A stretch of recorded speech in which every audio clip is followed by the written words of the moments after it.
All right, Mayor, you got it, right? Yeah, thank you. Oh, that looks good.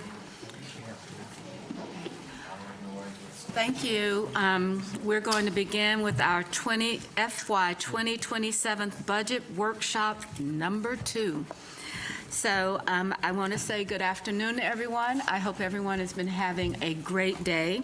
And I'm going to call to our second Council Budget Workshop for the 2027 Budget Development into order this meeting today. As you all know, this is one of the most important and impactful policy items that we work on together each year in developing a plan to allocate city resources for our communities, alignment with our strategic priorities, and the need for our communities. So thank you, everyone, for joining us today. And with that, let's start by getting our city manager, Marcus Jones, to introduce the work that we're going to prepare to do. Okay, so Mayor, Mayor, members of council, thank you for attending the second budget workshop. We have 3 items today, and that is the FY 2027 capital strategy. As you do know, this is an FY 27, calendar 26 will be a bond year. So there's a lot more work to put into this budget than what we did for the FY 26 budget. Then we have a mobility investment outlook, which is really a continuation from our discussion at the annual strategy meeting. And then we will have your first look at financial partners and the process that we've gone through this year. So Mayor, unless there's any other questions, I'll turn it over to budget and Hannah. All right, thank you. Hannah? All right. Good afternoon, Mayor and members of council. So while Matt is coming up here to join me, I am going to start us off. I'm going to do a quick recap of our conversation from the February budget workshop. And really the goal here is just a quick recap and to level set on the CIP structure as it is today before I turn it over to Matt Hasted, the city's chief financial officer, who's going to walk you through how we propose to restructure the municipal debt service fund to account for the new PAVE Act revenue. And then lastly, we'll discuss financial priorities as we head into FY 2027. So just as a quick reminder, the capital investment plan is really a communication tool.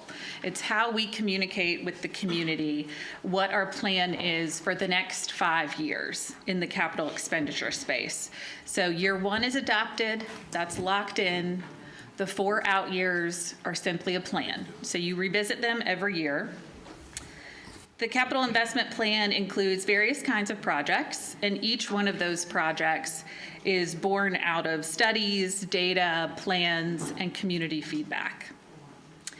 The general capital investment plan is supported by general government revenues only, so primarily property tax and sales tax. So you saw this slide last time, and it's really just a reminder that there are 2 funds within the general capital investment plan. The one on the left is the pay-as-you-go fund, PAYGO, and this is cash funding, and it's for projects and programs that aren't reoccurring or that aren't eligible for debt. It can also be pilot programs where we test things before we put them into our ongoing annual budget. And the important thing to remember about PAYGO is that the capacity is largely dependent on prior year general fund balance. So remember from the February budget workshop, Marie and Ethan talked a little bit about our year-end closeout from FY 25. There's only about $11,000 that's going to roll into PAYGO. And from the last few years, the average has been about $14 million. So that's quite a difference. So we're going to set PAYGO aside, and the rest of the presentation is going to be focused on the block on the right, the Municipal Debt Service Fund. So this is how we pay principal and interest on our debt. We have different kinds of debt within the Municipal Debt Service Fund. Sometimes we take out COPS, certificates of participation. This is primarily used for facilities. And then this is also where our general obligation bonds, or our GO bonds, are held. You'll remember that we have 3 types of bonds: affordable housing, neighborhoods, and transportation. And these do require voter approval because they're backed by the full faith and credit of our property tax. So in the municipal debt service fund block, regardless of the funding mechanism, regardless of whether it's COPS or general obligation bonds, we usually talk to you about the capacity for this fund as one model. So that's one of the differentiating factors of what Matt is going to talk about in a little bit. So as we move on to talk exclusively about the Municipal Debt Service Fund, this graphic was in your February presentation. It just sort of sums it all up. We have our revenues on the left. They go into the Municipal Debt Service Fund. That fund is used to pay principal and interest on debt that we take out for our capital projects. So at our February budget workshop, I jumped to one specific section of the PAVE Act, and judging by some of the questions afterwards, I think I made it confusing. So I want to just take a step back and sort of zoom out, and I want to review a few specific sections of the PAVE Act that are relevant for our conversation today. So the first one is, we know that 40% of the PAVE Act revenue is going to be dedicated to roadway system infrastructure. We believe that in year one, FY27, that'll be about $100 million of cash. So that's about $100 million coming in annually, specifically from this new sales tax source. There was a question last time about, could that cash be put into a debt model and used to finance capital projects? And the answer is yes. That's this second bullet, section 4.8, allows us to use it for financing, so yes. And then I've also included the definition of roadway system from the PAVE Act, just for reference. So this is the section of the legislation that we discussed in February, and it is around supplementing rather than replacing existing local expenditures for roadway systems. And it should really be thought of simply as a maintenance of effort.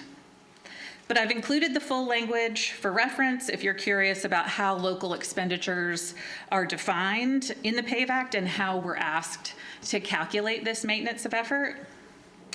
So from a maintenance of effort perspective, we're good. We've followed the methodology laid out in the PAVE Act. We've used the definition of local expenditures, and we've used the time frame that the PAVE Act asks us to use to calculate this. And when we look strictly at the FY 2026, the current year budget numbers within each of these relevant categories, we're more than $9.5 million above that maintenance of effort requirement. So, and we know that those expenditures are only going to grow as contracts increase, as costs increase. So we can be comfortable that we've cleared this hurdle and we can refocus on how to use the PAVE Act revenue most efficiently. So I'm going to invite Matt Hastett to come up, again, City Chief Financial Officer, to talk more about what the debt service fund could look like with the addition of the PAVE Act revenue.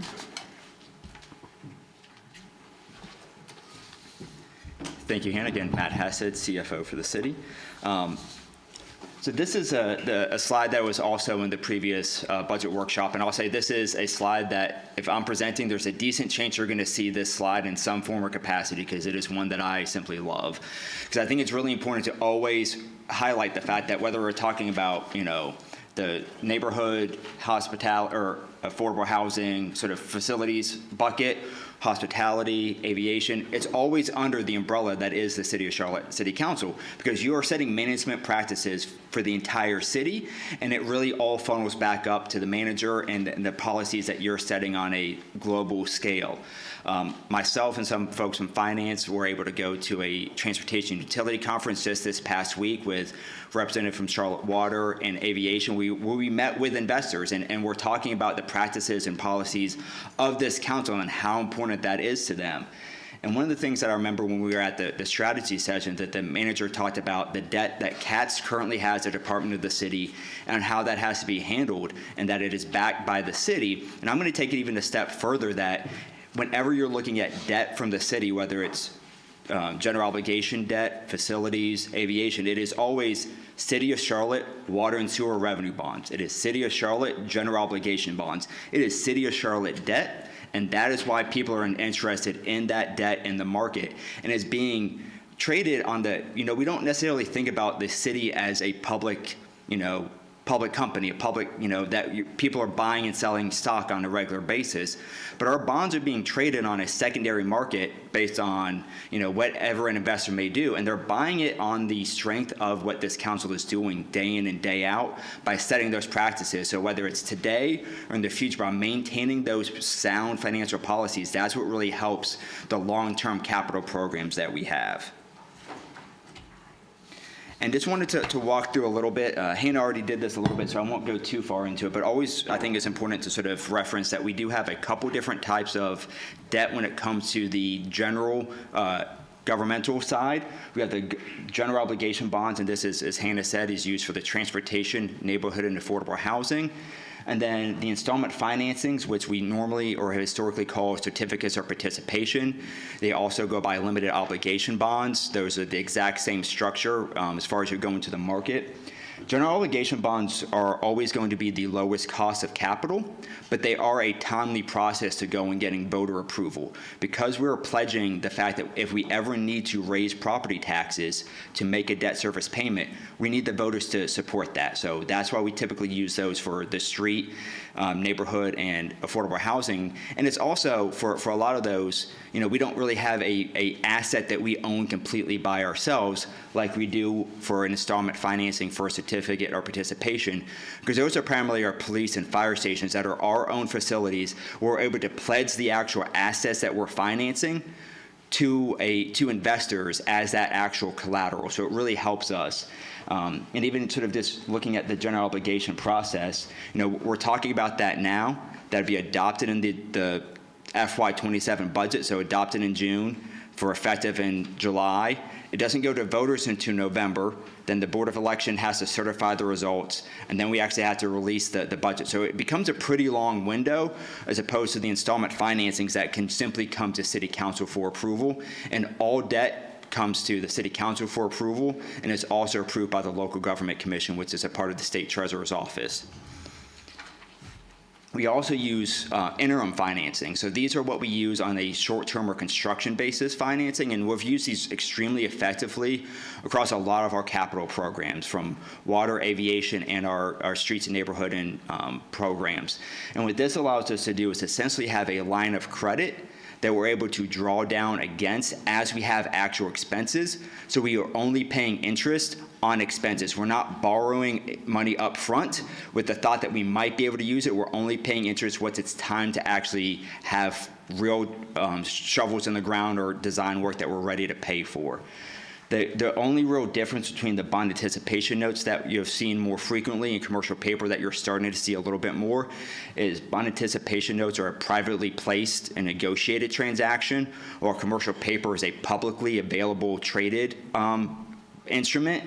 And we're starting to see commercial paper become a little bit more cost effective for us, especially for our large capital programs. But finance, along with our debt issuing departments, work along with our independent registered municipal advisor, DEC, Jeremy Carter, many of you may know. So we always do an analysis on what is the best forum for us to access that capital, because we always want to make sure that we're maintaining the highest level of flexibility, but the lowest cost of funds.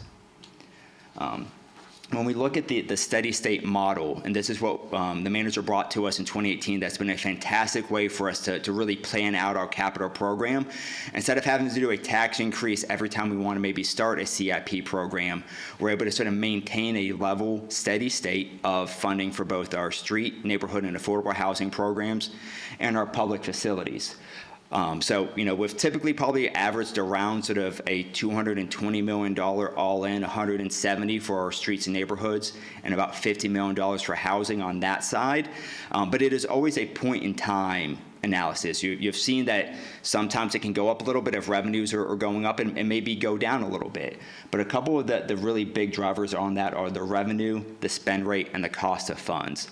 So revenue is, pretty straightforward. If property tax and sales tax are coming in above expectations, we may get added capacity. Spend rate really has to do with how quickly we're actually able to develop and put those projects into practice. And that's also something that's really helped us with the advanced planning fund that the manager also brought to us several years ago to really do some of that advanced work, so we're able to do it. And really, as the spending occurs is when debt service comes online, and that's really what's driving that part of it. And then cost of funds, back in 2018, 2020, cost of funds was extremely low, and we've seen a really big ramp up of rates. We are starting to see, I'd say, a little bit of a coming down of rates, but it's extremely volatile, as many of you are probably seeing in the last 2 weeks. We've seen some very dramatic rising and lowering of the Treasury, which has a direct relationship to our cost of capital. So we just have to be prepared. While we think long-term the Federal Reserve may lower rates, until they do it, we're not going to certainly bake it into our affordability analysis. And it's also important to note that while the Federal Reserve may set the overnight rate for banks, ours is really a market-driven. The market is taking into consideration where they think rates may go, and they're factoring that into our cost of funds every time we're in the market. So it is not a situation where if the Federal Reserve drops, a interest rate overnight, we automatically see something decrease, because it may be built into the market months in advance of that. So when we start looking at the future, we really wanted to try to make sure that we are identifying how we're going to best utilize the PAVE Act revenue coming into the city to really set us up to maintain those really strong management practices with this new revenue. So a couple of the things that really drove our discussions, myself and Hannah in the budget office and the manager's office have worked pretty closely on this for probably at least a year, if not longer, really trying to figure out how we can best do this. Because we wanted to make sure that we had a clear demonstration between the PAVE Act revenue and our funding on transportation-related projects. So that way we have a clear, it's not necessarily even back to are we hitting the maintenance of effort or those types of things, but we want to make sure that our money's going where we said it was going to go to. We do have prior authorizations on transportation and neighborhood bonds that have been approved by City Council and the voters. Typically those have a 7-year window for us to actually get through. So, we're still working through some of those previous ones, and those were done on the basis of property tax. We're trying to figure out how we take those into consideration. We're looking at revenue volatility. Sales tax is a lot more volatile than property tax, and we've always had a bit of a mix in our municipal debt service fund between property tax and sales tax. If we only look at the new PAVE Act sales tax, that's going to have a lot more volatility in it than just sort of a mix between property tax and sales tax. So how do we factor that into it? And one of the other big parts is, as we evaluated this, is the PAVE Act gives us a significant amount of new funding for transportation-related projects. It is still going to be the need for us to take these to voters for general obligation bonds every other November to actually get capital to fund these projects. So we are able to identify the PAVE Act as the source of payment, but from a legal structure point of view, from whether it's the local government commission, rating agencies, or investors, there's still going to be general obligation bonds of the city, and that's in part North Carolina statute is that you can't pledge sales tax as a revenue bond. The PAVE Act did create a unique structure for the transit authority to do that, but the rest of North Carolina still operates in needing to go with general obligation bonds to fund those types of projects. So I think that's a really important part of also, if we're going to have a property tax pledge, making sure we're considering how we sort of funnel that all together. So as Hannah sort of stole my thunder a little bit with the preview of this, but what we're looking to actually do is keep one municipal debt service fund, but actually separate out our affordability calculations between housing and facilities. So that would be, again, our affordable housing and public facilities for police, fire, animal care control, all those types of projects. And then mobility being the transportation and neighborhood bonds. And that's going to really allow us to better, anytime that council wants to focus on an area, we can better identify the cost mechanisms thereof. So again, it's going to be one fund with two models, so we're keeping sort of essentially one fund balance between the two in one sense of policies and practices. And you can kind of see here, and this is where we're going to go to for as Hannah goes on, and we'll deal about this a little bit more. But obviously, all of the PAVE sales tax will go into the new mobility model. And then the existing revenues that coming into the municipal debt service fund for the steady state, it then comes a little bit of a priority and other type of discussion of how much of it stays in the existing debt service model for the steady state, how much of it moves to the mobility program, and then are there any other priorities that City Council possibly wants to evaluate as well. So, one of the things to look at is, obviously we're going to get a significant amount of more revenue in the FY 2026 budget. When we adopted the CIP back in '24, we anticipated going to a transportation and mobility referendum year of $170 million. So we have a lot more money, so how do we want to evaluate that?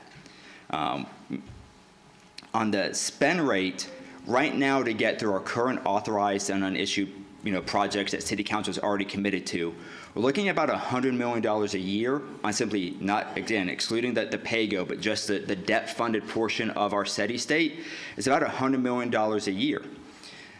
So it's also important to sort of figure out anything we're spending is going to be net above that.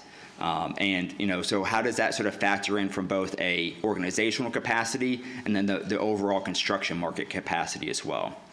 And I already hit on it a little bit, but interest rates are definitely trending down, but we have a lot of volatility right now, so we haven't really been able to update our affordability models based on that. We're pretty much holding steady where we have been, just to make sure on any day when we go to the market, because we don't play the market, we go to the market when we need to for capital financing. We always want to make sure that we always budget in a way that we can always maintain those programs. So if we looked at just the PAVE Act revenue, didn't look at any other priorities, any type of new advanced planning fund, any type of the authorized and unissued, from a pure affordability perspective, if we're looking at how much we could afford a new mobility program, it'd be north of probably $500 million every other year. So we're going to talk a little bit about sort of affordability from a financing capacity and organizational capacity, making sure that they come together in a way that maintains those strong management practices. And that's, sort of that next point there. And, if you think about the 2024 referendum, that was our largest referendum at the $300 million for transportation and neighborhood. That required a pretty big ramp up, but we anticipated that coming back down. So if we're going to really ramp up to that type of funding or spending on a long-term basis, we need to have a significant sort of organizational investment to really be ready. When we're looking at some of our peers across the country, Adam Phipps and that group has really talked about some of the real pitfalls that sort of can run into issues for cities or counties or authorities that sort of adopt these types of new sales tax. And a lot of that is kind of, and I think we talked about this at the strategy session as well, you don't want to overpromise and underdeliver. So this is really about making sure that we're taking a measured approach and how we go. And this doesn't mean, what we're thinking of as a long-term strategy, but is where we start today and then give us that headway to move up. Because based on the statute, again, you have a 7-year window from the time the voters approve a referendum to spend the dollars. So a lot of these projects, that have been going on, haven't gone through an advanced planning fund that we may want to go forward on next. We may need a little bit of time to sort of build up some of that capacity up front, so that way we can maybe look at some of that bigger investment going forward. And we'll always evaluate sort of each time we come back for that 2-year cycle, okay, what's our financing capacity, what's our organizational capacity, and sort of how do those two come together. I think I'm going to change it to Hannah for a little bit about some of the strategy session or strategy discussion on revenue policy, unless there is questions first. Thank you so much, Matt, for doing this. I mean, I know that everybody on this council really wants to understand this deeply, and so we're going to take some time. But before we do that, let's hear from the city manager. So thank you, Mayor, members of council. Mayor Pro Tem, I think Matt may be giving Ed McKinney a little run for his money and that professorship thing. Okay, so a few things to kind of level set, and really good job, you guys doing it. Okay, just because you can doesn't mean you should, okay? So Matt put a big number out there, all right? And I'm going to tell you, we're not ready for that number. And what we have done, so remember the 7-year clock. So it's very important that if we're going to have something that the voters vote on, that we can actually execute it. I think it's really important that, just giving kudos to the team, before there was a PAVE Act, there was a visit to New York, and we had to talk to the rating agencies, we had to talk to investors, because you could not do legally what we were trying to do. So we had to find a way that it could be done to protect the city in terms of the debt, so that the authority could have its own debt. So again, years in the making. I think it's really important, before we turn it over to the questions, is Matt mentioned financing capacity and organizational capacity.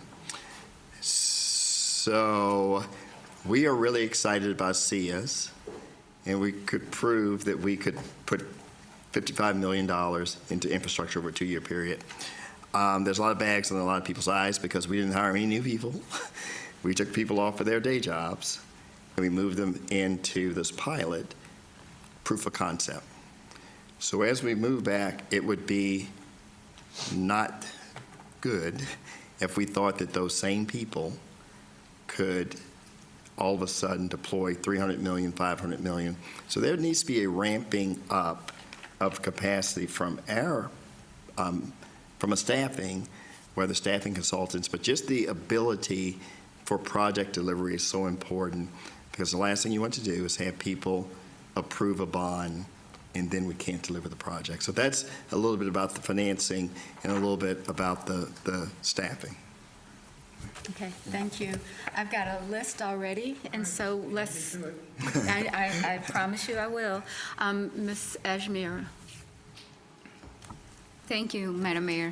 Great job, Mr. CFO, and appreciate Mr. Jones' implementation of steady state capacity back in 2018, which gives us some consistency in terms of the capital projects planning. Going back to slide number 8, where you got this average of $51 million, so that's the minimum, right, based on the PAVE Act? Yes, so the way that the PAVE Act asks us to look at it is they define local expenditures, and the PAVE Act defines a 10-year period, and it asks us to calculate the average spent within that period on local expenditures within roadway systems. So that 51 million is the number when we calculate it according to the PAVE Act. Got it. So that number would not, it's a steady number, right? It wouldn't change because that's looking at the historic tenure. Is that? That's correct. Okay. I know you, Matt, you talked about 500 million in borrowing capacity. You said every 2 years, but I know that $100 million is coming in every year. So could you just elaborate on that?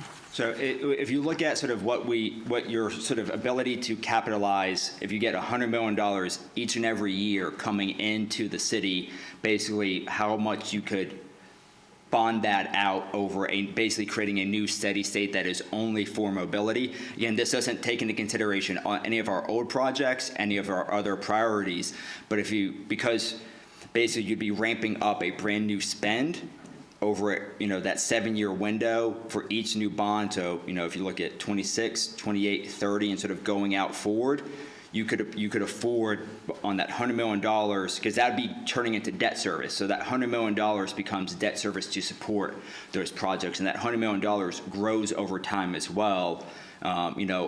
As the economy grows, as people continue to move to Charlotte, that $100 million or $104 million continues to grow, so it's able to continue to support debt service of a new steady state program that could be that high. So to follow up on that, so since PAVE Act, the referendum was approved, does it still need bond approval? Is that because we are doing the DAT capacity, we are using it to issue a DAT?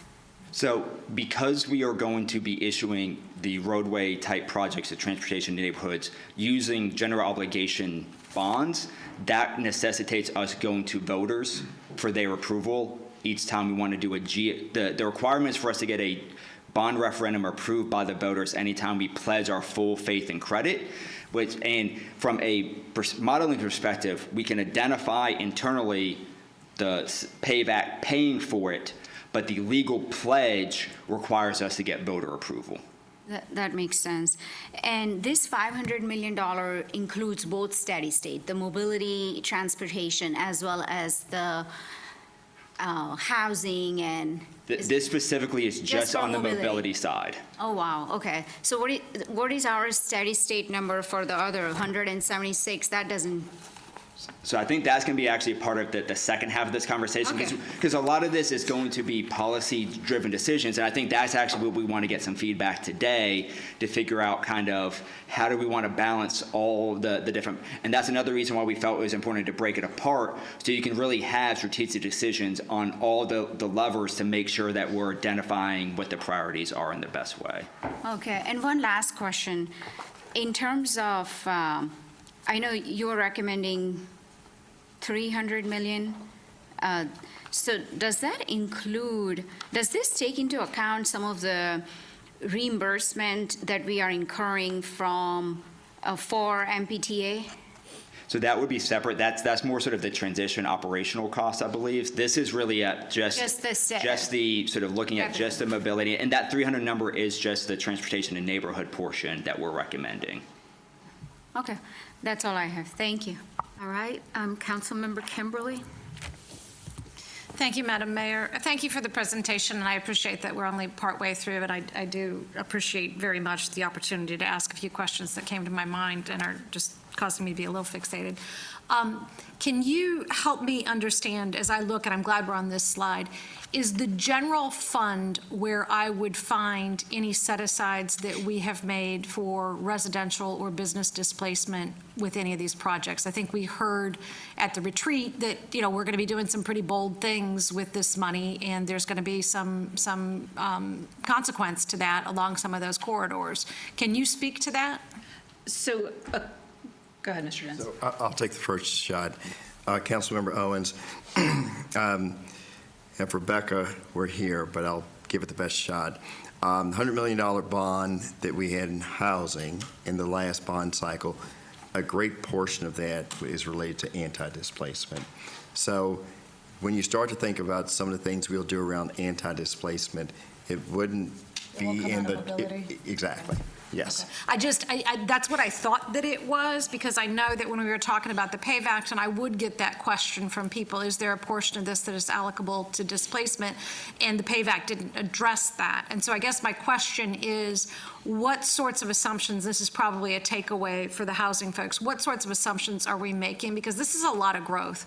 These are a lot of projects, and that may be at a cadence that's a little bit faster than we generally go through those monies. And it feels like the displacement and the mobility that is attendant to that, or the displacement that is attendant to the mobility needs that we're addressing, feels like it really does do a bit of a doozy on our housing abilities. You know, there are other housing needs that are not mobility related, and I'm interested in that as a topic. So I'll just kind of put that out there for y'all, that I appreciate that it is coming out of where I feared it was.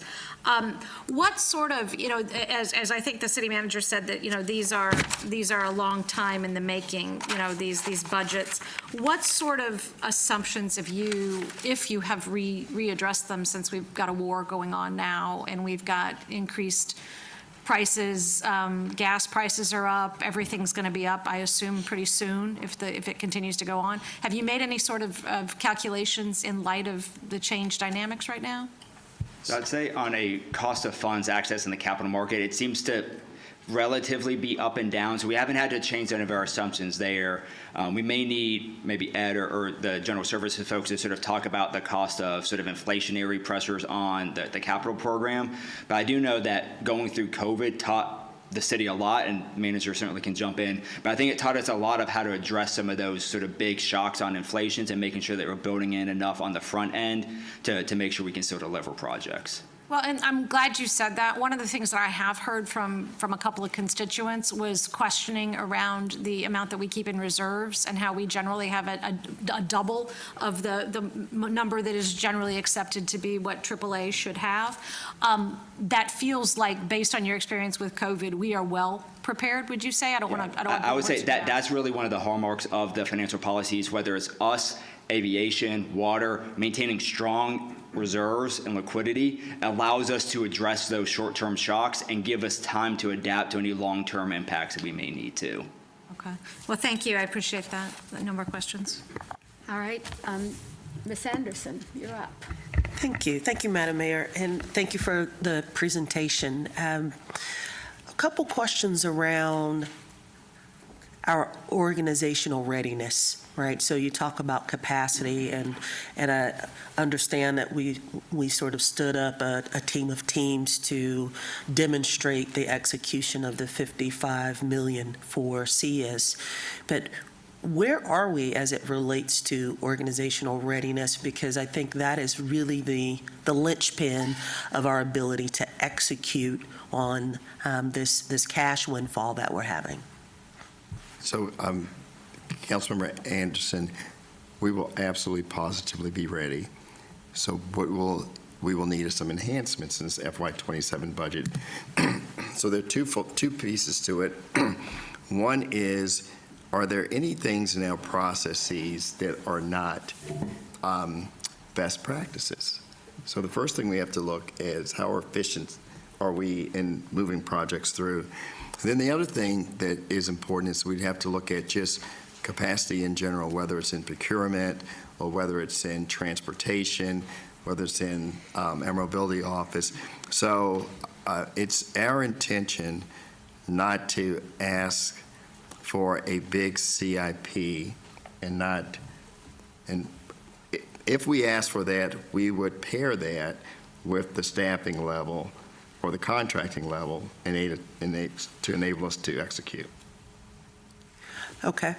And so when we talk about the cash windfall and our readiness as organizationally, when do we anticipate, and I'm not asking for, a specific date and time stamp, but when do we anticipate that we'd be ready to begin to execute on these projects? Is it a, Q3, Q2 next year?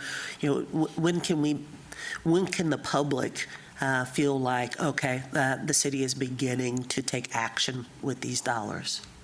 I'll take the first shot, and hopefully, Mr. McKinney, I'm right with this, okay? But you jump in.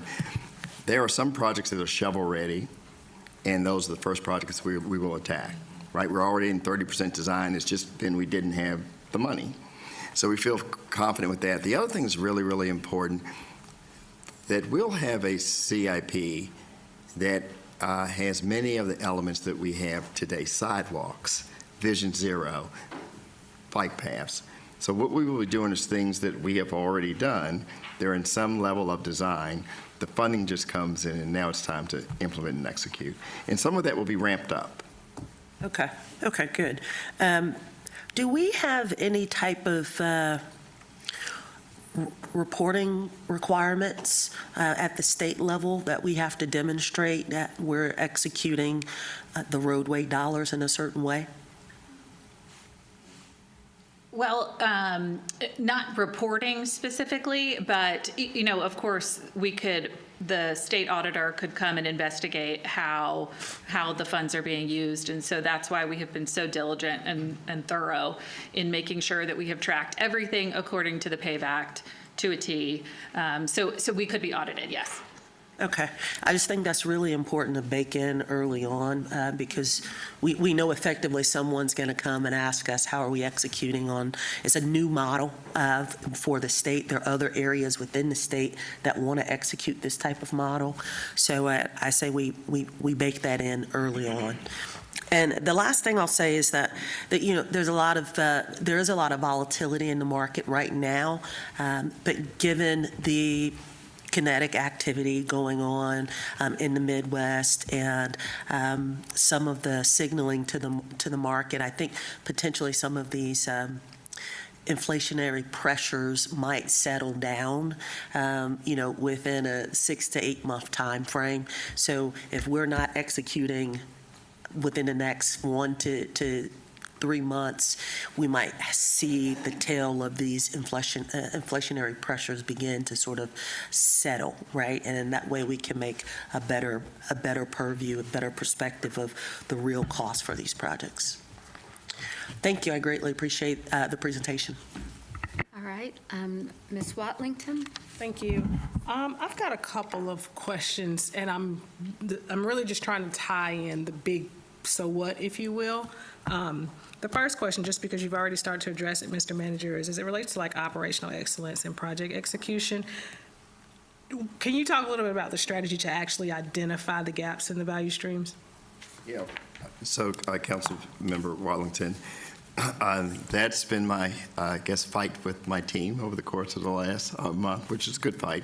I'm just not going to come to you and say, give me 70 people, right? Because we are already examining, can we be more efficient in procurement, right? Do we need more, does the city attorney need more legal staff in order to review? So some of this will be a combination of contractual arrangements that we already have, and some of it will be as we start to look at this capacity, it will be adding additional folks, but not just throwing 100 people in to say that we need 100 additional bodies. But you're right, the first thing, and we've been doing this for a while, is to take a look at how efficient we are in delivering the projects. Bottom line is, when you look under the hood, it's tough because we took a bunch of people off of sidewalk projects and bike path projects and things like that, and we moved them over to CS. So we have a little deficit there. So whether the first move is moving them back and then adding capacity or backfilling, so those are the kinds of discussions that we're having to make sure that from an organizational standpoint, we can do project delivery.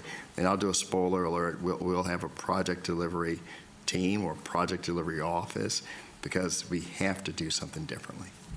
Thank you. I would be very much interested in, and I'm going to make an assumption that you all are creating value stream maps to identify the 8 different types of waste.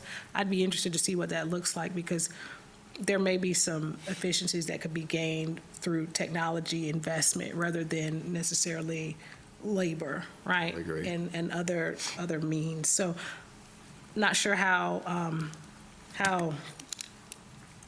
I'll say sophisticated, for lack of a better word, your continuous improvement and transformation work looks, but I'd be very much interested in understanding how that ties into the overall strategy as we start to think about if we need to make ads, have we really been able to articulate and justify those net additions versus being able to replace it from another space? We'd love to use your expertise. Love to. Are you loved enough already? Exactly. That part.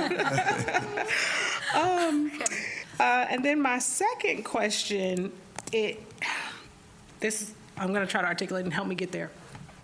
So I think about the projects that we identify, or that you all identified, and we've got, hundreds of projects, right? When we look at that, the strategic investment areas, et cetera. Can you help me understand what the future state assumptions were that were identified? Let me ask it differently. What I mean is, there were certain projections in terms of traffic based on building intensity and density and all of those things, right? And then we identified projects that would alleviate whatever we expected the infrastructure needs to be based on those assumptions. Have we mapped that to a particular year, say 2040, 2050, 2030? Or are there projects that are not identified yet that are going to be needed to close future gaps as we continue to build? Does that make sense? And that may be an Ed McKinney question. Yeah, I was going to say, I think that some of the discussion we've had is, because part of the figuring out what your spend rate is going to be is what types of projects you're going to do. So that becomes a big conversation with myself and Kathleen Shesek, the chief city engineer, and McKinney and Hannah's. We sort of get a bit of a chicken and the egg sometimes of what projects drive spend rate and what spend rate drives projects. So that's been a very big part of our discussions and making sure we're matching those up so that way we're maximizing our flexibility to deliver the projects that the council and the community wants while maintaining a spend rate that sort of fits within our financial plan. And I'm not sure if manager or Ed have anything at the moment. Probably, and the next thing I'll go through is probably the best way to Okay. But yes, sorry. Answer to your question is all the above, and like I said, when I get up, I can walk through. I've got some things to talk about what that looks like moving forward, so it might be better to hold that question. I can circle back to it in a few minutes. Perfect. Thank you for that. I'll look forward to that, because how do we tie that back to our zoning decisions, for example? I want to be very clear, like, look, I'm knocking on the door of the limits of what we know we can pay for with this particular growth. So thank you for baking that in. And then lastly, this follows up to my, I'll say, almost a decade-old question now. Mr. Manager, you probably know where I'm going. Exactly. Cost of growth. Yes. Exactly right, because ultimately I want to make sure that we're not building our way into even more debt, right? Do you got anything for me this year? Just curious. Well, I mean, I think one thing to notice, because this is a sales tax, as people are coming into our community, whether it's, hospitality, things over the weekend or coming in to use our stores, that is an opportunity for us to capture a lot of that growth that's occurring that may not stay here from a property tax perspective. So I think this is a great way to be able to capture some of that revenue and put it back without putting that burden back on property owners. Thank you. I'll keep asking that one. I appreciate you. Okay, let's see if we can move on after this. Maybe we'll get some new hires right now. So, Mr. Driggs, you're up. Thank you, Mayor. So I'm just trying at a high level to reconcile where we were and where we're going to be. So we had 3 types of bonds. I think it was a total of $400 million in the last budget cycle for affordable housing, neighborhoods, and transportation.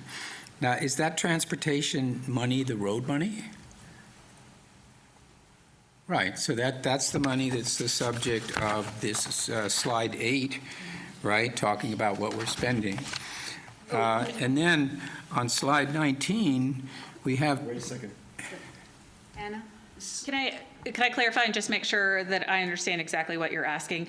This, on slide 8, this is local expenditures, and indebtedness is removed from the PAVE Act. So there is no debt in here. This is all property and sales tax from the general fund, from PAYGO, or cash payments from the debt service fund. So this is no local expenditures that went to pay debt proceeds. But this is for roads, right? Yes, correct. Right. Local expenditures, So yes. I'm wondering then, when you have these 2 models, like you've got the mobility model and the housing and facilities model, are we assuming that the revenue that we will use in the mobility model is effectively $150 million, being the new money from the PAVE Act and the money from the general fund? No, sir. The revenue on slide 8, all of this is going to stay exactly where it was. So we're going to continue using our local dollars in the general fund to pay for transportation. We're going to continue using our local dollars in the general fund to pay our street lighting bills. None of this will change. So that new revenue is net new. Right. This So then stays the same. we've got a pipeline of projects, some of which will be paid for from the general fund model, and some of it will be allocated to the mobility model. Is that right? So I believe that the general fund will maintain this list of funding for sort of operational expenses behind transportation and roadway projects, while the PAVE Act will fund for the new capital projects going forward. That was for my next roadways. question. So you're now talking, we have from our general fund an allocation to debt service and an allocation to operating expenses. So are you saying you expect essentially all of the PAVE money to go into a debt service fund? It could, and that's part of the next part of the conversation, is it's really a policy choice. So you're modeling it, though, you're modeling debt capacity based on the assumption that you have up to 100% of the PAVE money available for debt. If we did that, the $500 million, that was assuming it all went to debt and basically nothing else. And then that's what we're recommending, staying at the $300 million level as we start to figure out maybe there are some operational needs that will support the capital program that we want to carve out to identify. Okay, so I think we just need to understand on an apples-with-apples basis, the 400 million and where we were before with our 220 whatever million steady-state assumption, and does that assumption change? Like in that old fund, are we still within the $220 million steady state? But I believe there have been changes to it because of the PAVE, and I want to know what those deltas are. I mean, I'm just telling you that. I'm not asking you right now. But what is the impact on, because I assume you said 300 million on this slide for transportation and neighborhood. I assume that there is an additional amount for housing, for affordable housing. Yes, so there will be some more discussion on the housing and the facilities upcoming, but we'll be taking essentially the 170 million that was planned for 2026 in the prior steady state model, moving that over to this new mobility model where we're now recommending the 300. So that's why we're actually planning to separate. So we'd have, we're recommending approximately $300 million for the transportation and neighborhood in that mobility bucket. And then what we're going to talk about next are some of the decisions around what stays in the housing and facilities programs. So that way we can look at that affordability. The 300 million includes the PAVE money then? The 300 million includes the PAVE money. Is that what you're saying? So Matt, I think what Councilmember Driggs, can we go to slide 15? I think what he's asking is what's in the mobility steady state and how are we paying for what's in the mobility steady state going forward? What's going into the mobility steady state going forward will be the PAVE Act, sales tax, and we believe that we should have at least an allocation of existing property tax to that fund as well. Right, and this is the separation that I'm trying to make Yes. in my own mind, because what I'm trying to get at is if it says transportation and neighborhood bond, 300 million, does that align with the housing and facilities steady state calculation, or where's the 300 million coming from? That is a new mobility steady state. The old steady state will only have housing and facilities in there. So this says transportation and neighborhood bond 300 million. Where does the 300 million come from? Which model is that? The one on the right, The the mobility. mobility steady state. Neighborhood comes from the mobility? Neighborhood is primarily some of the transportation roadway infrastructure that, and this is getting a little outside of my scale, but typically much smaller, maybe like an intersection for a road as opposed to a longer roadway system or a smaller sidewalk program. That's not the way we used to describe neighborhood like last time. That is what we Last used. time we had three categories, right? There was neighborhood and there was transportation. So this isn't the same neighborhood definition as we were using before? Yes, It is or is not? it is. It is the same. Okay, I'll look forward to seeing more numbers, but I think I get that. Thank you. I think you said that last year, Ed. You wanted to see more I know, numbers. I know. I I'm know. struggling here. We are Okay. looking forward to that. So next up, I have, yes, please. So just a little clarity, Councilmember Driggs, neighborhoods previously, we would say things like P3s and things of that nature. The vast majority of the projects under the neighborhoods were infrastructure projects, much like all of the transportation projects. So what we'll do is show you how we've spent the neighborhood money over the past, and you'll see much of it, almost all of it, is infrastructure. So all of it would be eligible then for mobility, Right. for PAVE Act money? Exactly. Okay, thank you. JD, just a moment. Here you go. JD. Thank you, Mayor. Thank you for the presentation. I appreciate it. I'm really interested to know if we have a criteria on that we use to prioritize capital projects. Particularly, you said, ramp up. Well, what dictates us to say we're going to ramp up these projects, right? And so I really want to know if there's a set standard that we have as a city to say, well, we're going to work on this project and expedite it first and not this one. What's the why behind that? The other thing is, how are we measuring that success? Are we getting an ROI for all these projects that we're funding? Are we seeing the impact really happen in the communities? The other thing I was interested to know, and these are just more questions for offline discussion, because I want to be respectful of time. What are we not funding in this capital investment project strategy, right, that we have clearly said we prioritized? For example, if we had I'm just being crazy here, but if we had a 10% revenue shortfall tomorrow, what projects would we just delay or eliminate completely and not follow through on? And I also, Councilmember Wallington really brought up a good point on like pause for growth. You said, Manager Jones, about the staffing decisions from some sidewalk and bike lane projects to staff our $55 million two-year commitment for SIAs, right? I have a concern about equity there, right? Because, how are we making sure we're not taking capacity away from projects that we promised voters decades ago? For example, it's a real-life example in my district. This council voted last month or a few weeks ago on a 12-year-old project on Central Avenue in Kilburn for a shared use path lane, right? That folks voted on that in 2014 and 2017 in a bond, and we did not vote on this until 2026.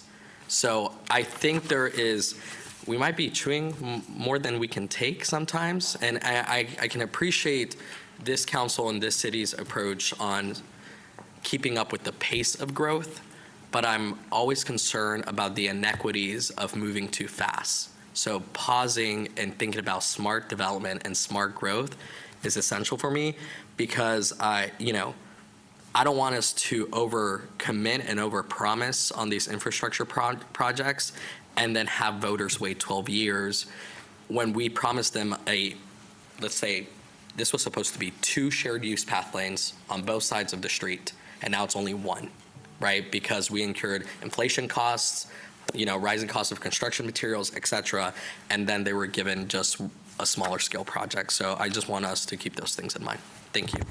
And thank you. I would just add, 12 years ago, pre-advanced planning, pre-steady state, so we feel comfortable now that we're in a much better place than we were 12 years ago.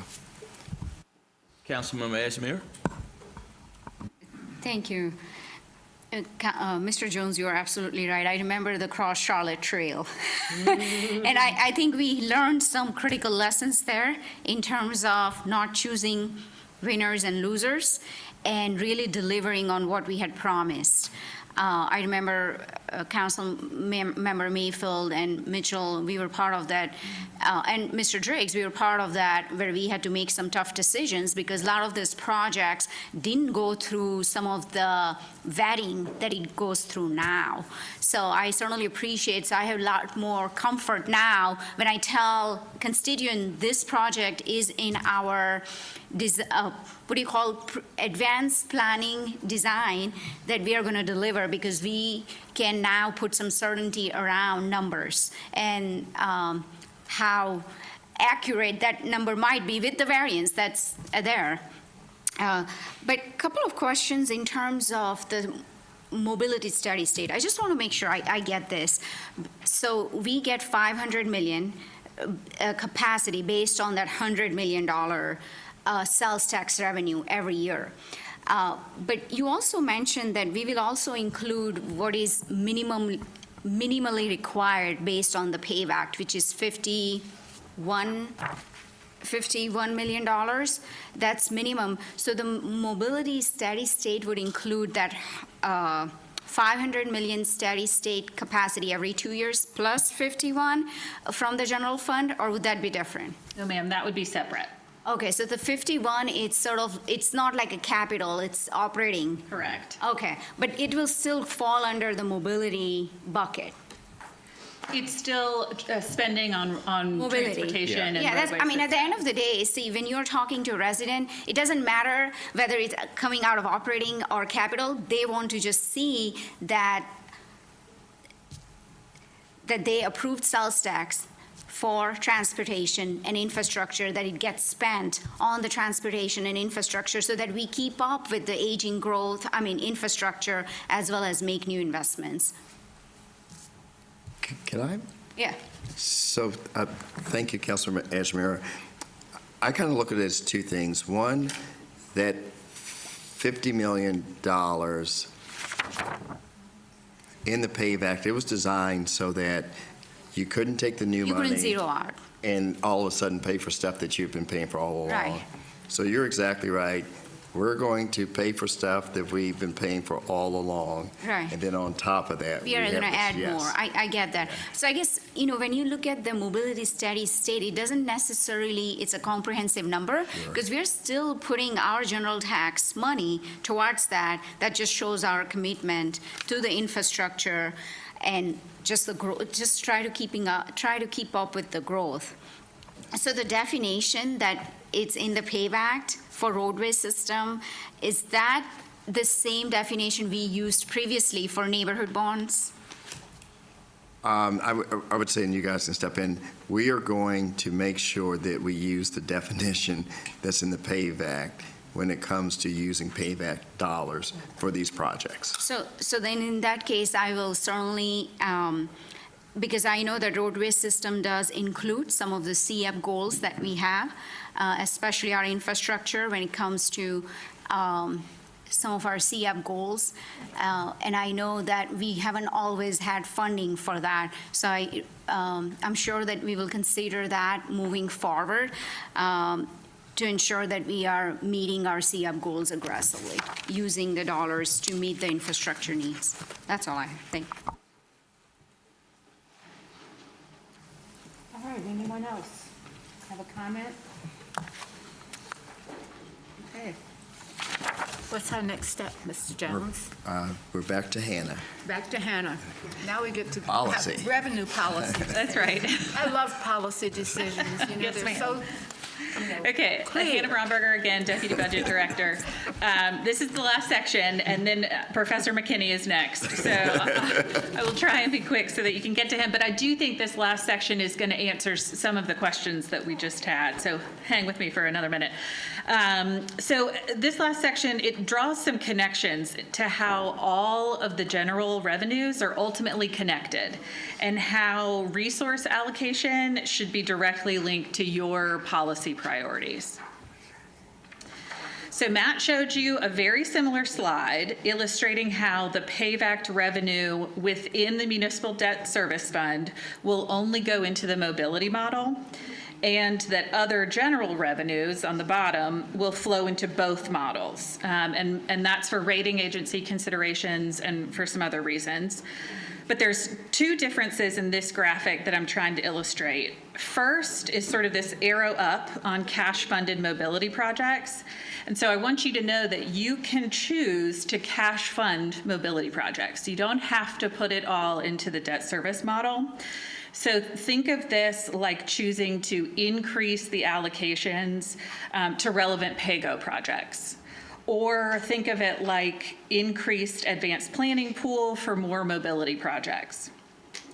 The second difference is that there remains a policy choice to be made around how much general revenue is allocated to housing and facilities. So Mr. Driggs, I think this sort of gets to your question of apples to apples. We haven't talked about the housing and facilities part yet, and so that's why it wasn't quite apples to apples yet. And then related to those two choices is then how much is available for other priorities that support the greatest community need. And just as a reminder, the allocation of revenue is what we do annually. So every year when you adopt the budget, you adopt the property tax allocation between the general fund, PAYGO, and the debt service fund. And so this is just like that. In fact, it's the first budget principle that tells us to do this. And so I've listed a few allocation adjustments from the past 3 fiscal years as examples.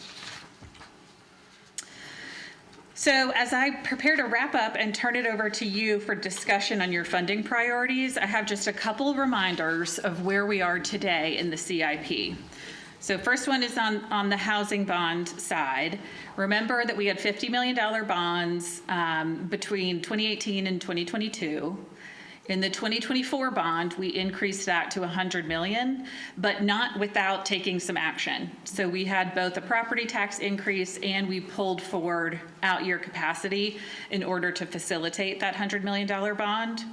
And if you look at the schedule today, as it is in the current fiscal year budget book, those housing bonds returned to $50 million in the out years, including in 2026. On the facility side, we have almost $85 million of capacity for facilities projects, but only about $11 million of that is currently unprogrammed. So it's already programmed in the out years for ongoing projects or programs. So only about $11 million unprogrammed, and we have quite a few projects in the advanced planning program, including the helicopter hangar and the the CFD commercial burn building. Remember, we've been talking about the state of our facilities funding for a while now. This is a slide from 2 years ago where we were trying to acknowledge that we had facility needs, and so we needed to include some projects in the advanced planning program in order to keep the pipeline of projects moving. But we also knew that we were going to need more capacity to construct those projects in 2026 and beyond.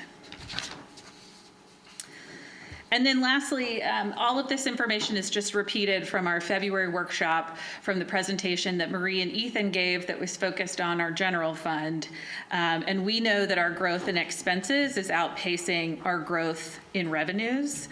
And so this is also something to think about as you think about your priorities and how you want to allocate revenue.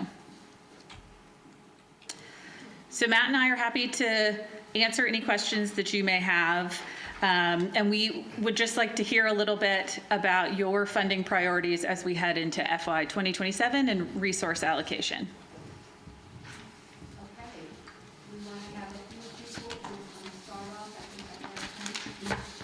Ajmira, and then Ms. Mayfield, and then Ms. Kimberly, and then we'll come back to the gentleman in the room. Should I? It's just fun.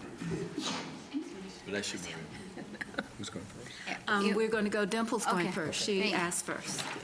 Thank you, Madam Mayor. So go back to the slide number 24, where you got the housing and facilities side by side. So, so we are looking at 84 plus 50 million in capacity for housing and facilities. The one thing I For would say steady is that state the 84 is over a period of time. That's not a single year, where the 50 million is identifying a specific year. And to get to a capacity number, we need to hear a little bit more about your priorities, because capacity is all based on the amount of revenue that you put into it. And so it sort of depends on how we want to reallocate. Okay. So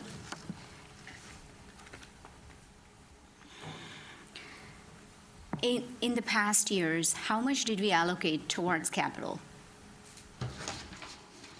And we had a steady state capacity, I think it was 170 million in the previous cycles, correct? For the mobility, the transportation and neighborhood portion, that was. Yeah, that was everything, right? I mean, now we are, That did not include the housing. oh, that did not include the housing. Okay. So housing capacity back, well, last bond was for 100 million. So now it's back to, What is budgeted right now is $50 million, but based on the discussion today, if we hear that $100 million or whatever number council deems is the appropriate amount, we would then go back and start looking at the revenue split to what we would need to be able to achieve a number different than 50 million. But that is what was in the budget when you previously Right. adopted it. I think we're So- looking for guidance, right? yeah, so here is, obviously, I would like us to continue with $100 million, but what I would like to see is, for housing and facility, let's remove that it's mobility steady state number, right? Because that can't be touched for this. And let's remove that 51 million minimum operating that we have to allocate towards the infrastructure, transportation. So what is the max capacity we would get, a steady state capacity for housing and facilities both? So I guess I'm looking for a Sure. steady state numbers to really help with recommendations on how much should be the housing bond capacity. Obviously, I would like us to continue to fund housing bond at $100 million to really address the critical need. Yeah. So, Mayor, so thank you, Councilmember Ashmore, and hopefully we can get off of the slide. Absolutely positive. No, go back, please. All right, so what the team is basically saying, think about this as 3 buckets, okay? There's a bucket that's related to the general fund. In the general fund, we pay police officers, firefighters, right? Then there's this pay-go bucket that is really, kind of sort of things that one time in nature, and we take a piece of money for that. And then there's our debt service fund. What the team is saying is, depending on how much you want to go in our CIP, it is going to have an impact on how much we go in On the the general operating. fund, Okay. right? So the way to alleviate some of that is you need more revenue. So whether there's a property tax increase, that gets you more money coming in to divide between PAYGO, the debt service fund, and the general fund. So there is no recommendation on slide 24.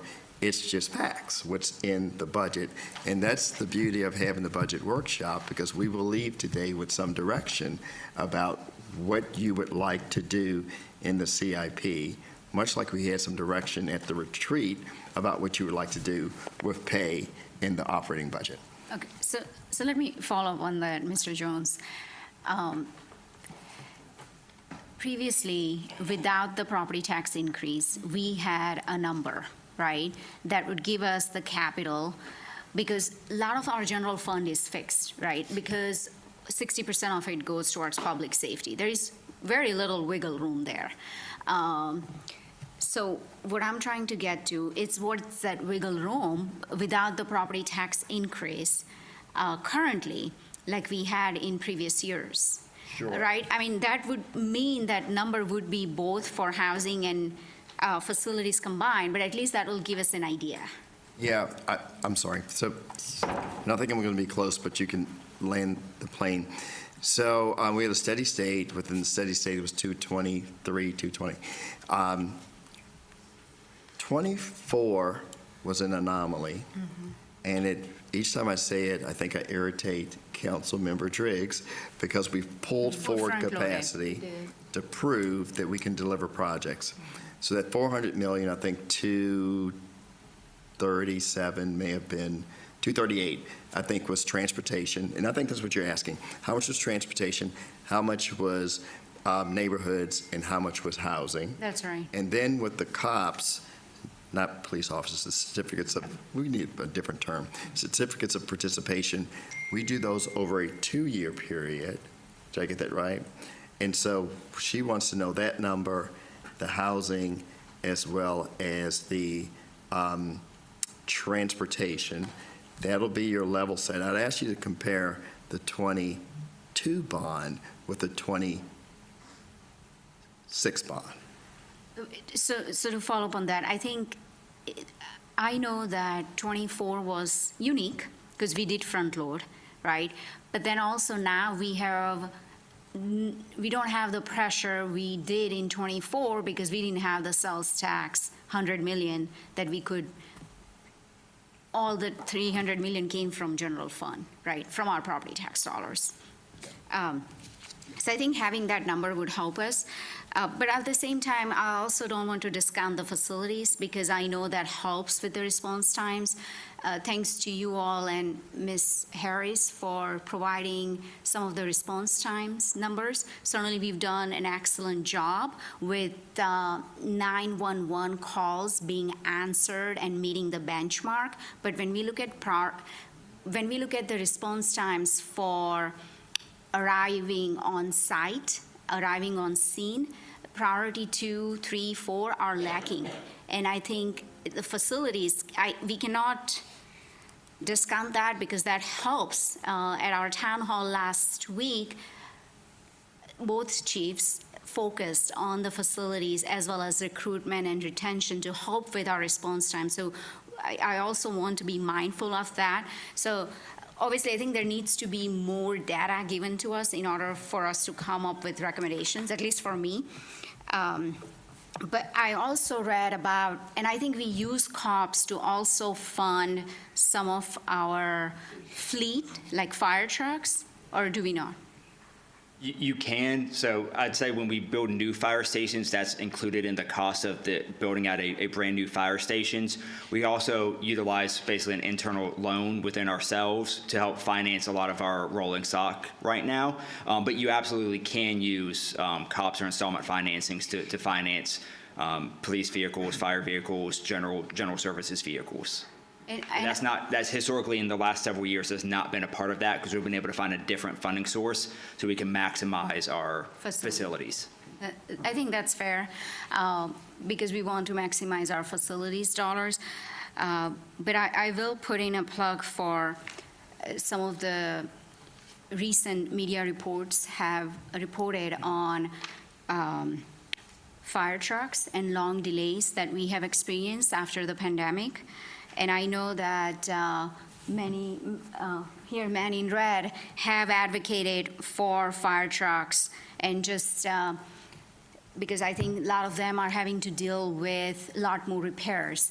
So how do we do all of that within the resources that we have? I can't give you an answer today that let's put 100 here and 30 here. I think I just need to see more, because I'm also being very mindful and thoughtful about how property tax could impact the very people we are trying to protect. So that's all I have. Thank you. All right, Ms. Mayfield? Thank you, Madam Mayor. Thank you for the presentation.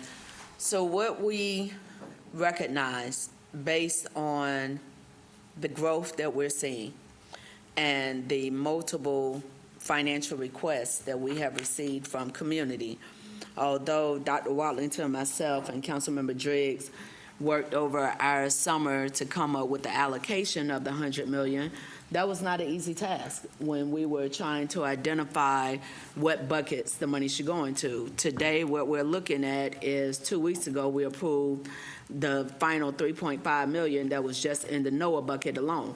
Well, we got multiple NOAA requests that are still going to be coming, and we have to have a conversation about, are we going to look to reallocate? Full transparency, I am not supporting anything that's going to take that $25 million from home ownership to try to put it somewhere else when we said this is the bucket has been exhausted, but we're afraid to have the conversation with our development community. I would like to get an update on exactly what has been the tax revenue impact of our TIGs, since we keep talking about the fact that we're not generating enough revenue, but we give beautiful subsidies to corporate interests while our community is looking at tax increase. I would like to see the numbers regarding how do we justify to the community these multiple tax increases that they've either voted for or we are going to implement, but then tell them that we are considering a reduction on our housing trust bond. It would also be helpful, since we love to do comparisons of other cities. I believe all of us received information from One MEC and their recommendation. But what I appreciate in their recommendation is that they looked at Austin, Texas, Columbus, Ohio, as well as one other community, I believe, and we take it to the voters. And our voters have overwhelmingly supported the Housing Trust Fund dollar requests, as long as we can prove to them that we have been good stewards. I think we have a strong case where we have shown that we have been good stewards. We have about 43 and some change, and Rebecca can correct me, million left out of the 100 million. That's not taking into consideration the multiple asks that we have out there. But opposed to having on the board this initial 50 million, We got, as a council, we need to have a real conversation of increasing. I'm not saying that I'm going to support the 500 million that Columbus did in 2025, but we have to have a real conversation based on the needs that are in our community today and try to project that out 10, 15 plus years versus 5 years and look at, is 200 million a realistic ask for our constituents? I can say personally, 50 million is not even a consideration for me based on what we have seen and what we have been able to do, as well as what the needs are as our standing community. And this is really for you, Manager Jones. We are seeing a number of the developments that we have invested in. They are going to be rolling into private ownership within less than a decade, based on previous approvals that we have done at 15, 20 years.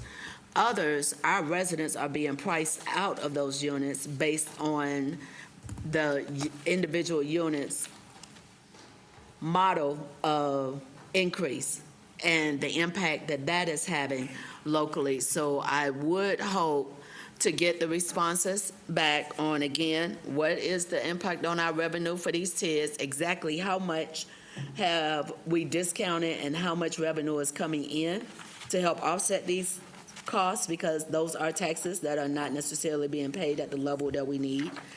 How do we justify to the community even a consideration when we're increasing taxes but saying that it's planned for only 50 million? And what would our debt capacity look like if we were to look at 200 to 300? Let's just get the range. So that's 225, 250. What would that look like in capacity for us to go to the community with a realistic ask that's going to help us achieve the goals that we want, that we've already committed to, because we have some projects out there that there may be commitments on that haven't necessarily come to full fruition. But as we're moving through and we look at the totality of the housing bond and the 5 categories, at some point, the mayor is going to help identify the ad hoc committee for us to go back in and look at the numbers again, the way the 3 of us once did, to see if the allocations are still appropriate. Thank you. So, Ms. Mayfield, can I say something? Oh, yeah, okay. I say this because I remember when we did the first 100, and I remember when people were in awe that we would do that, but we did it. And we did it in a way that everybody had an opportunity to have more opportunities for housing, and it was amazing what we could do. And I guess what I'm saying is that at some point we're going to have to figure this out. We cannot have people sleeping in our streets. We cannot have without kids not able to go to school, and all of these other things that makes a big difference. So I hope that Ms. Mayfield will stand up for this. I think it's very important for that to happen. So with that, I think I'm supposed to ask Victoria Watlington what she would like to talk about. And are you done? Oh, the manager, he's here. Sorry. Now, so thank you, Mayor, members of council, and thank you, council member Mayfield. One of the things we didn't want to come here baking a cake, okay? So we get your input. We have modeled a $400 million bond, right? 300 million with the transportation in neighborhoods, 100 million with housing in perpetuity. And there's affordability with that. Is that fair, Matt? That's correct. We haven't done, we've done some other things like what I wouldn't recommend, like modeling 500 million for transportation in the first year. I would not recommend that. But even with doing 300 million transportation, 100 million housing, there's still some capacity in the out years to potentially take the transportation higher. So that is kind of our baseline. Is that fair? To look at, to try to replicate exactly what you took to the voters at the last cycle. So, Mayor, just let me follow up, just for clarification. I appreciate that we have modeled out 400. with the 301. What I'm asking is for that new model of what would it look like, separate from transportation, for our housing bond, to have that window of 2 to 3, so that we can have a more realistic conversation around this dais, and when we go to the community, we are able to share, this is what we've learned, and we're not trying to, I want us to be conservative, because these are tax dollars, which is why I want to know where those other taxes are coming in.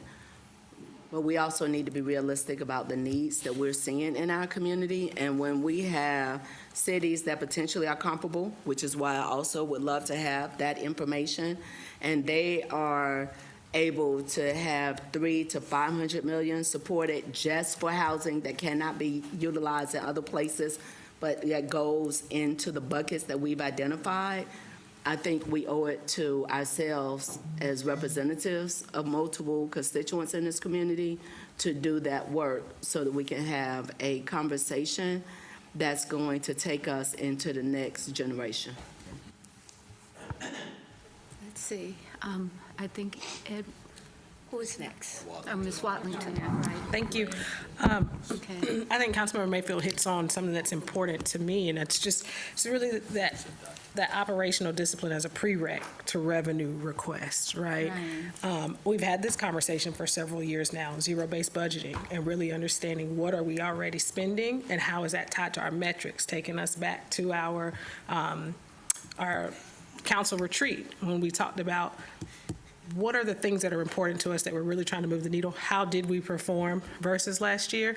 Because for me, the number is going to follow the purpose of the dollars. So I'm not interested at all in spending $100 million on additional rentals, for example.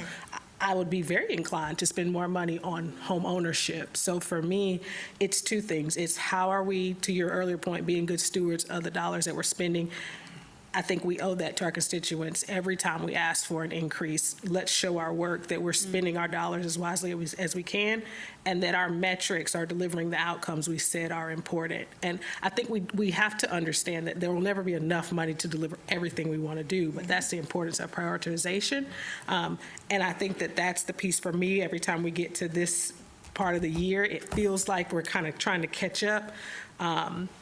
Because it seems like there's some foundational things that we need to do that would really steer the discussion at this point. You know, actually, I wish that we would have some kind of way to do a design program to say to people, we want people to have housing and we want everyone to be able to participate in it. And I think sometimes we jump out with the money without having the idea of what we have to do and who's going to do it. I had the wonderful opportunity to go to California, which if you go through their, I guess, places that you just have ownership of something small. And I remember the tour guide said, one of the most important things you have to do for housing is to be able to get a TV station, because everybody wants to choose their own TV show. And it's true. It's little things like that, $79 for a TV inside of a building, and we're spending how much more? So I hope that this is an opportunity for the committee to really run with this. And so I think we have Ms. Anderson next. Thank you, Madam Mayor. You know, I think this topic is could be a challenge to some of our affordable housing developers here to have a reimagining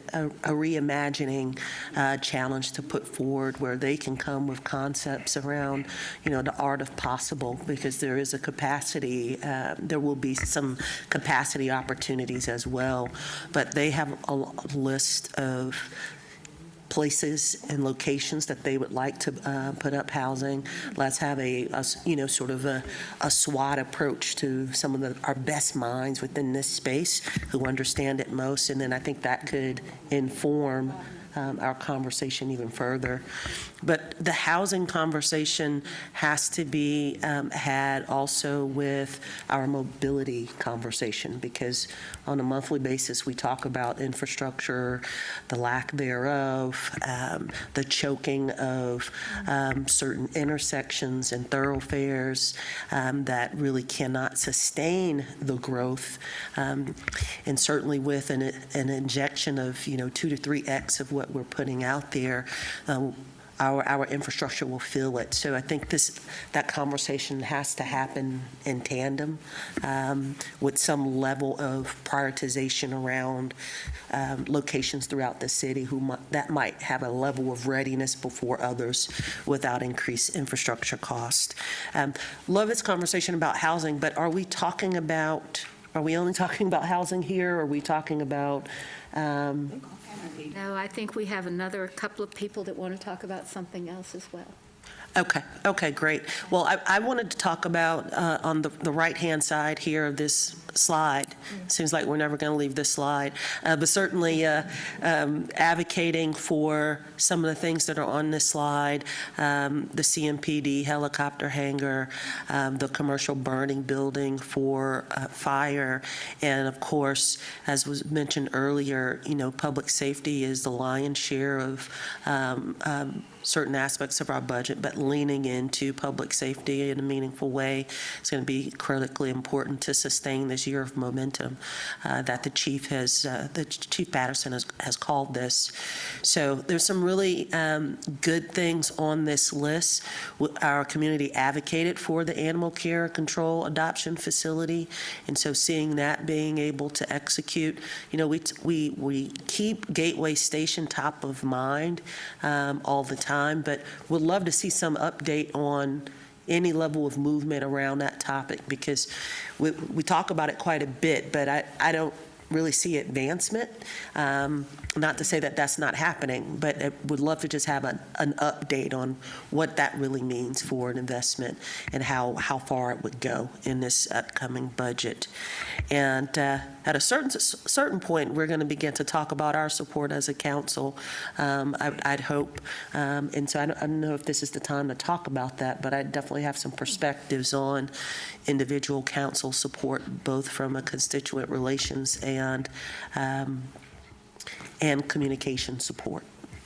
Okay. I'll leave it at that, Mayor. Thank you. All right, so let's see. Next up is Malcolm Graham. Thank you, Madam Mayor, and thanks, Matt and Hannah, for the presentation. The staff has really kind of kept me in the loop as the chairman of the Budget Committee, and we had a small conversation on Friday as well in reference to the presentation. And Ms. Mayfield, I told them for sure that $50 million was a non-starter for this group for sure, that there's a lot of momentum in reference to the housing space in our community. And I think you and Councilmember Wallington are really spot on in terms of just not a number, but how do we back our way into a number that makes sense for the community. And so I will leave that into the committee's hands to kind of lead us in the right direction as it relates to that. But I am really concerned, and I put a circle around the Gateway Station for sure. It's in our uptown. We've been talking about it for years, decades maybe, and I think it's really time for us to dribble or shoot on this, understanding the complexities, Mr. Manager, that it has attached to it. Certainly, it is part of what we're trying to do from a transit mobility perspective, and there are other agencies that may be involved with it as we move forward, but I think it's something that I'm very, very interested in.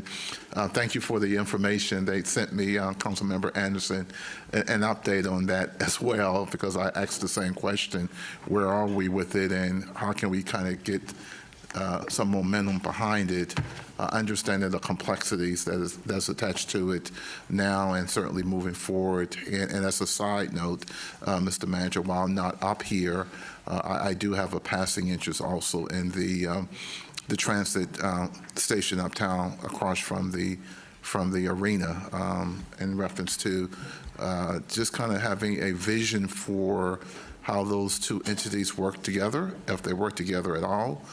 Certainly, the announcement that the Epic Center is now back on the market again creates an opportunity, I think, to really kind of program 2 or 3 city blocks that, from my perspective, is kind of underutilized based on what's happening there. I think the transfer station itself has outlived its useful purpose at that location. And again, I understand there's some complexity with that as well. But certainly when I talk about Gateway Station and transportation hub in Uptown Charlotte, I kind of link those 2 things along parallel tracks. Thank you. All right. Do we have someone else? Kimberly? Ed Drake, All right, Kimberly, and then following Ed, and then Dimple. and then, JD and and then Dimple, right. Thank you, Mayor. Most of what I wanted to hit on has already been expressed by my colleagues, but I just wanted to amplify, one MEC's speaking points were also very persuasive to me, seeing what other cities are doing.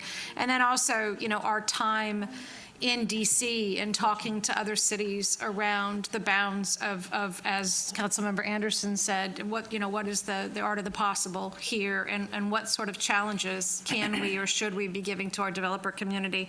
Looking at fee and lieu structures and being appreciative of ways that you can subtly, and I'm speaking subtly because I'm not certain what the legalities are and where we have to go request permission from Raleigh for some of this, and so this is born of my own ignorance, but what are the possibilities to get more creative? I've talked at length about, when we look at the AMI percentages, and really looking at that 20 to 80% and getting very creative around each gradient that is in between those areas. Can we do some soft encouragement in some of the things? And for me, that all comes down to a number that is not 50 million.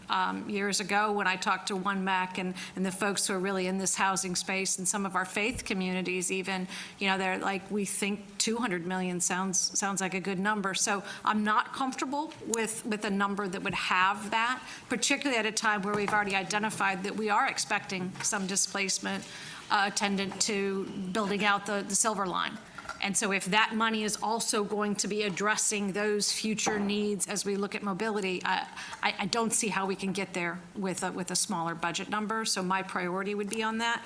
I also, though, want to be very thoughtful about, some of the ways that we share our plans with the community. I think if we've learned anything from what's going on with I-77, and I'm not going to go there right now, but simply to say, if we are anticipating growth causing displacement around where the Silver Line's going, let's have a community center out there. Who's paying for that? Is that money that's coming out of the Housing Trust Fund? But, these things that do bring along communities with the growth of our city, we've got to tell better stories. And I think we've got good stories to tell. I just don't know where you find that budget to tell those.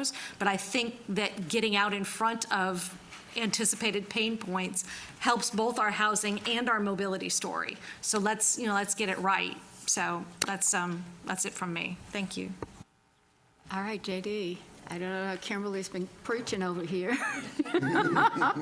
Ed, I'm sorry, Ed, and then you. So we've been talking in generalities here, and we have some data points up there. In the past, we had spreadsheets and bar graphs and stuff. Are we going to get those? Yes. So when are we going to be able to talk about them? Do we have another workshop? So we're going to do that at that workshop.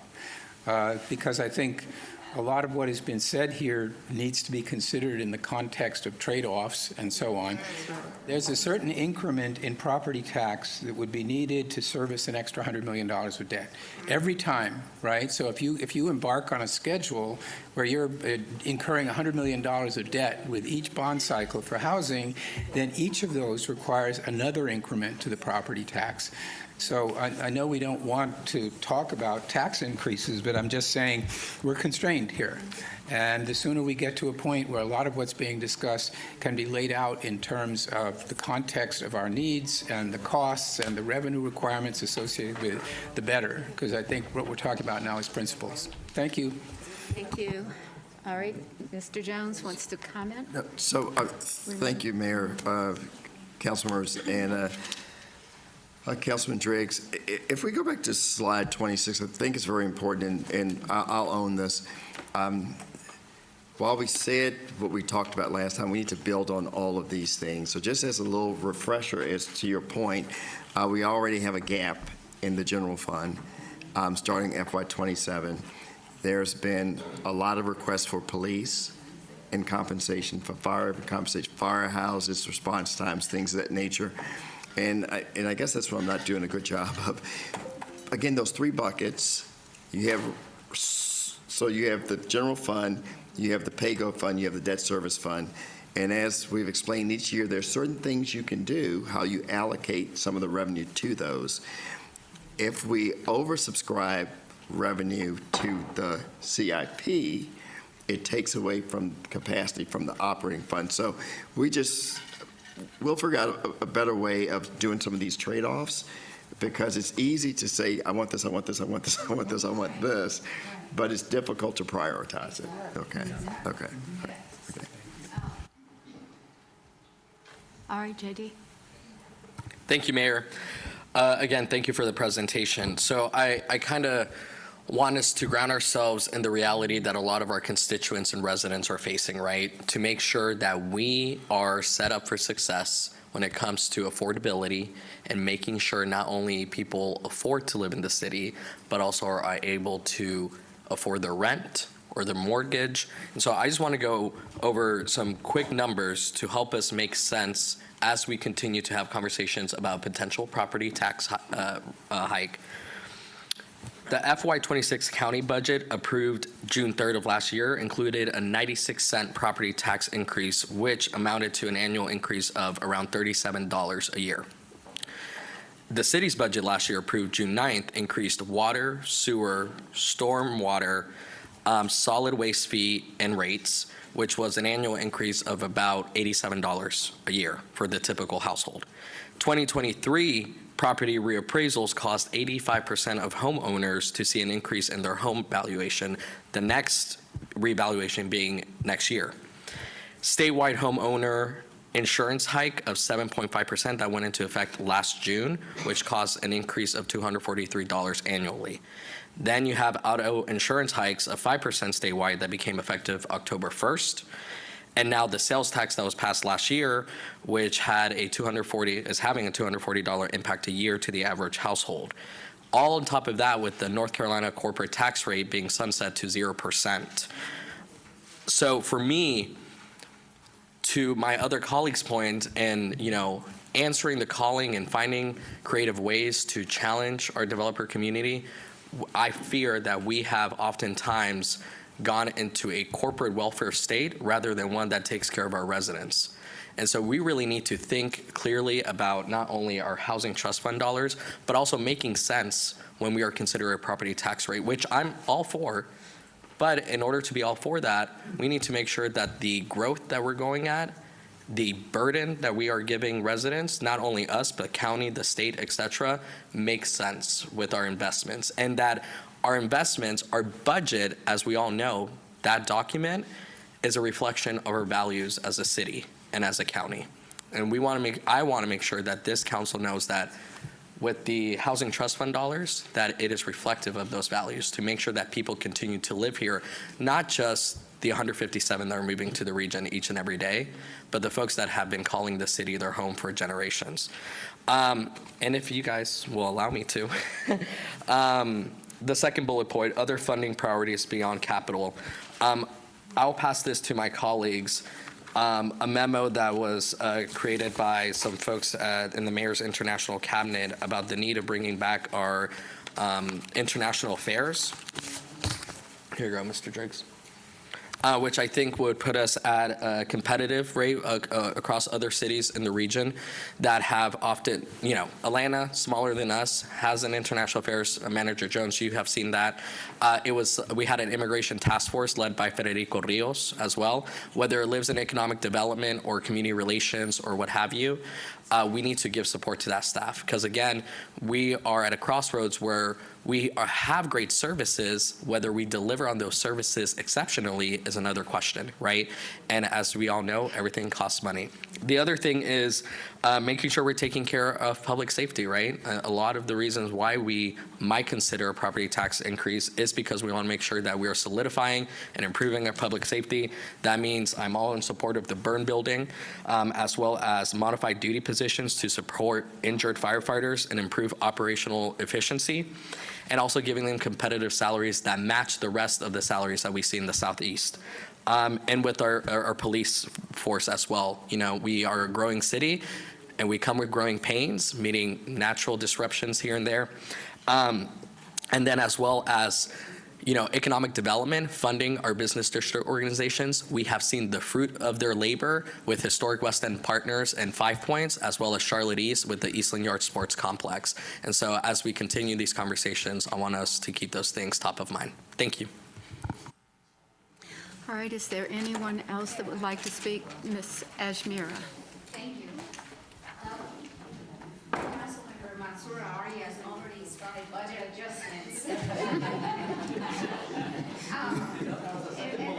You're ahead of the curve here, but great job. I think some of what Councilmember Mansour Arias is asking in terms of the international affairs, I know that we already had 2 staff members that helped us with the compass, a welcome compass, and how I think some of our existing staff is already doing that, but how do we actually brand to ensure that the communities are being supported, especially when during the unrest during the border patrol, where I felt like we needed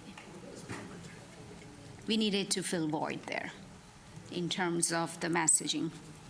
But I do agree with Councilmember Mansour Arias in terms of affordability, because when you talk to residents, they are looking at overall property tax. They're looking at, can we afford to live here, right? They are looking at tax, they're looking at insurance, which has gone up significantly, and the cost to live in the city continues to rise. So I love when Councilmember Watlington always brings up the zero-based budgeting.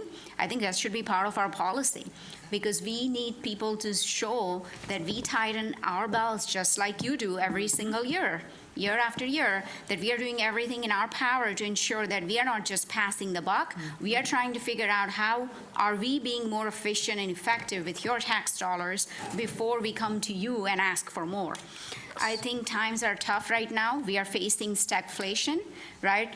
We are seeing inflation, but at the same time, economy is slowing down. So we need to be very mindful about the burden of taxes. Sales tax will go in effect in July. That's going to add to the burden. So I just think when we look at property tax increase, this is not the right time. And we have revaluation coming up. Dr. Watlington just reminded me of that, and that is going to hurt the very people we are trying to protect. So I think we need to be very creative about our budgeting to ensure that it reflects our values, meets the community needs, but at the same time, we are being good stewards of our taxpayers' dollars, as Councilwoman Mayfield mentioned earlier. So, Mr. Jones, you got a tough task here, but I think you can do this. That's all I have. I believe in you. Okay. Yes.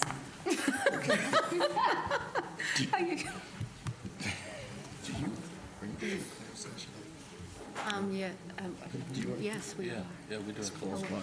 Oh, my gosh, it's 4 o'clock. I tell you, this has been a great conversation and a lot of good information, but we have a meeting that starts at 4 o'clock, and I think this is a closed session meeting, so let's see where we are. Who's going to read it? I think our city attorney I'll is read the going to. motion. I have the motion. She has the motion. All right, let's have a motion to go into closed session, and we'll start with Andrea to provide us this. Thank you, Madam Mayor. I'll provide the language if someone could adopt the motion. The motion is to go into closed session pursuant to NCGS 143-318.11. And everybody here, guys, we really need to get this done, so, can everybody hear? Okay, thank you. And I'm sorry, I'm struggling with my voice today. But the motion is to go into closed session. Someone will need to adopt the motion, Madam Mayor. The motion is to go into closed session pursuant to NCGS 143-318.11A3 to consult with the city attorney regarding the legal implications of a proposed action and to preserve the attorney-client privilege. So moved. Been moved and We have properly a seconded. motion and a second. All in favor, please raise your hand. Is there anyone that opposes? Does anyone oppose? All right, with that, if everyone that's not a part of the council would please move along.